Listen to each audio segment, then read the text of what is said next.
Buenas tardes, estudiantes y docentes. Mi nombre es Diana Carolina Castañeda Díaz, estoy con mi compañera Adelmis Paola Castillejo Matute.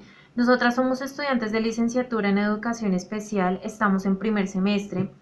Esta materia es matemática básica de la Corporación Universitaria Panamericana.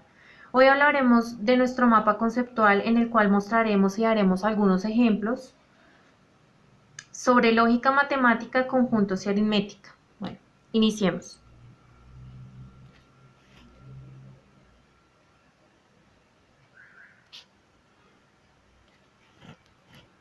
La lógica matemática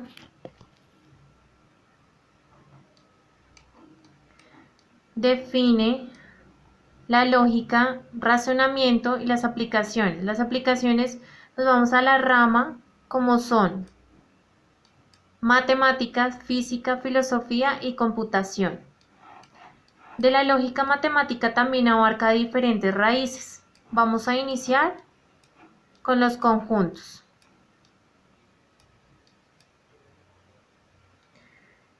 Estos son una colección de objetos. Sus elementos pueden ser personas, colores, letras, figuras, etc. Se dice que un elemento pertenece al conjunto si está definido como incluido de algún modo dentro de él. Un conjunto se determina si un objeto pertenece o no a él, y en su descripción los elementos deben ser separados por comas, puntos, corchetes, paréntesis. Se usan los corchetes para representar y definir conjuntos. Los conjuntos también se interpretan mediante símbolos. Voy a explicar cada uno de ellos. Entonces empezamos con subconjunto. Cuando un elemento pertenece o no pertenece. Entonces, este se representa por medio de una especie de C, en donde acá especificamos que A pertenece a B. Vacío. Lo representamos el conjunto vacío por medio de los corchetes y su símbolo es un 0 o una O con una línea diagonal encima que representa el conjunto vacío. La intercepción. Esta se representa con una N o una U al contrario. Esto quiere decir que contiene elementos comunes de A y de B. La unión. La unión está representada por medio de un símbolo que parece una U, que contiene todos los elementos de dos conjuntos. Y la pertenencia, esta se representa por medio de una E mayúscula, en donde acá estamos diciendo que B pertenece a A, y la no pertenencia es una E mayúscula con una línea diagonal encima de la E, en donde decimos B no pertenece a A. Los conjuntos están clasificados en 13 tipos. Voy a explicar cada uno de ellos y dejar unos ejemplos. Vamos a iniciar con iguales. Iguales, tienen exactamente los mismos elementos. Acá dejo un ejemplo. Los conjuntos finitos e infinitos son contabilizados o numerados los elementos. También dejo un ejemplo. Quiero dar algo adicional.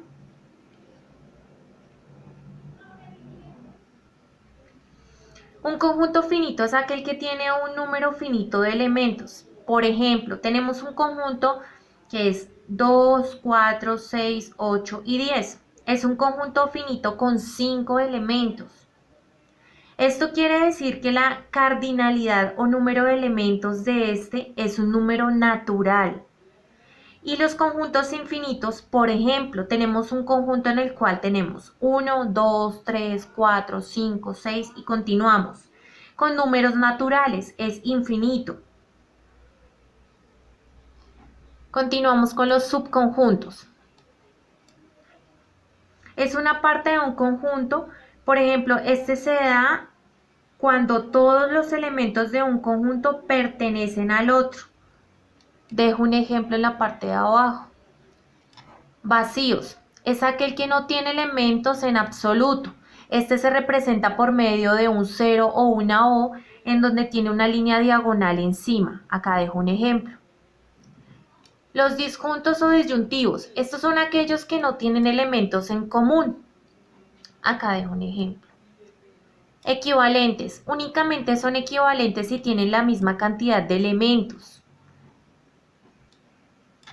Unitarios, solo si tienen exactamente un elemento en él. Acá está el ejemplo. Universal o referencia, se define colección de todos los objetos en un contexto particular. Acá dejo un ejemplo. Los superpuestos tienen al menos un elemento en común. Acá dejo un ejemplo. Congruentes son aquellos que tienen una misma distancia en unidad. Acá está el ejemplo. Los no congruentes no establecen ninguna distancia en unidad, o sea, no tienen la misma distancia en la unidad. Acá dejo un ejemplo. Los homogéneos, acá podemos observar, los homogéneos pertenecen a la misma categoría de género o clase. Acá dejo un ejemplo. Y los heterogéneos, elementos que forman parte del conjunto, pertenecen a diferentes categorías. Acá dejo un ejemplo.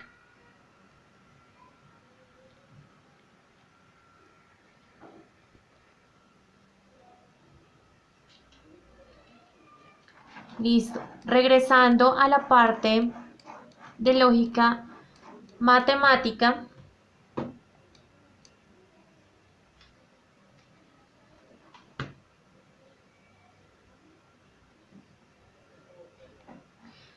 Este también abarca con sistemas lógicos. Este se divide en dos: preposiciones y operaciones lógicas.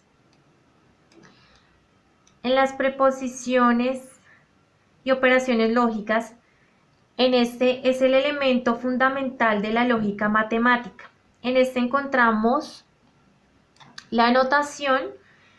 Esta está clasificada en clasifica datos, comprensión y extensión. De la extensión muestra datos uno a uno. También tenemos elementos fundamentales de la lógica matemática. Estos se dividen en tres, que son preposiciones compuestas, preposiciones condicionales y preposiciones bicondicionales.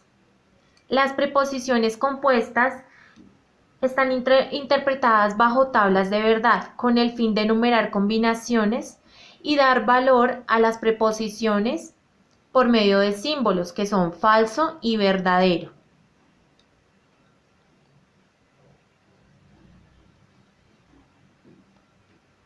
Las preposiciones condicionales están formadas por dos proposiciones que son simples o compuestas. Acá dejo un ejemplo. Y las preposiciones bicondicionales son aquellas que condicionan sí o sí a las partes juntas. Acá dejo un ejemplo. El segundo sistema lógico se subdivide en tres fundamentales, que son lógica de primer orden, lógica de orden cero y lógica de predicados. Vamos a iniciar con la lógica de orden. Son preposiciones finitas e infinitas y existen preposiciones de segundo orden, los cuales interpretan nuevos símbolos lógicos.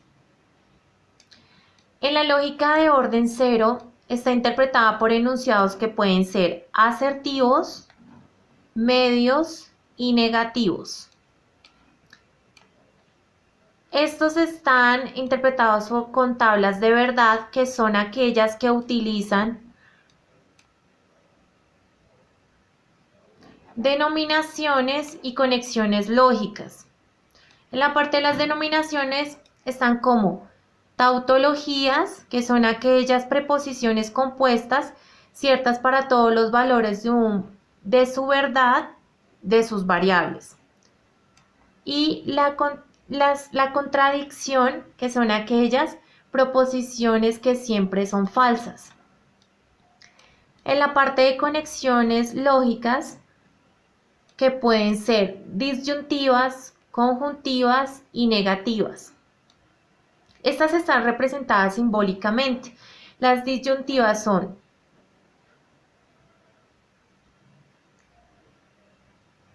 P menor que Q son verdaderos. En la parte de las conjuntivas, P o Q son ambas falsas.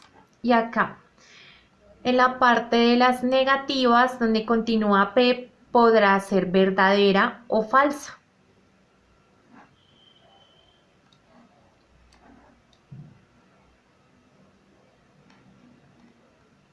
Otra parte es que depende del número de las variables de la expresión y se puede calcular en fórmula.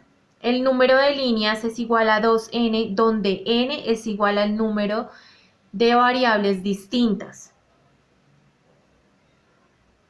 Y la tercera subdivisión es la lógica de predicados, donde no tienen variables preposicionales y maneja funciones matemáticas, las que podemos observar acá. También encontramos otra raíz que es la aritmética. La aritmética estudia propiedades de las operaciones y los números y estructuras numéricas elementales.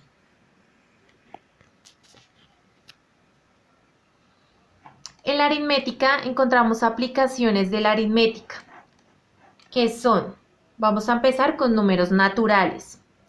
Los números naturales son infinitos, son llamados cardinales, lo que significa para contar. Se designa la cantidad de elementos que tienen un conjunto. Estos permiten ordenar los elementos del conjunto en propiedades de los números naturales. Estos se dividen en adición, multiplicación, sustracción y división. En la adición cumple con las propiedades que son asociativa, conmutativa y elemento neutro. Dejo un ejemplo de cada una de ellas. Gracias a estas propiedades se pueden efectuar grandes operaciones. Continuamos con la multiplicación.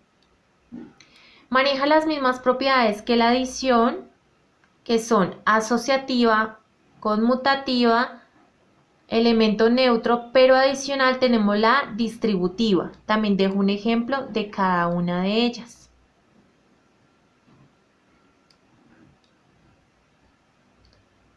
Seguimos con la sustracción. Son operaciones que se derivan de la operación de contar. Sus términos son llamados, minuendos y sustraendos. Acá dejo un ejemplo. En la parte de la división es una operación para repartir un número de cosas entre un número de personas. La división no tiene la propiedad conmutativa. Continuamos con los números enteros. Los números enteros son elementos de cualquier conjunto, formados por los números naturales y sus opuestos. Entre ellos está dividido en tres, vemos tres, que es la suma de enteros, resta de enteros y multiplicación de enteros. En la suma de enteros son signos iguales, se suman sus valores, al resultado se le pone el signo que tenían. Acá dejo un ejemplo. En la parte de la resta de enteros, para restar números enteros, se le suma al minuendo el opuesto del sustraendo. Acá dejo un ejemplo.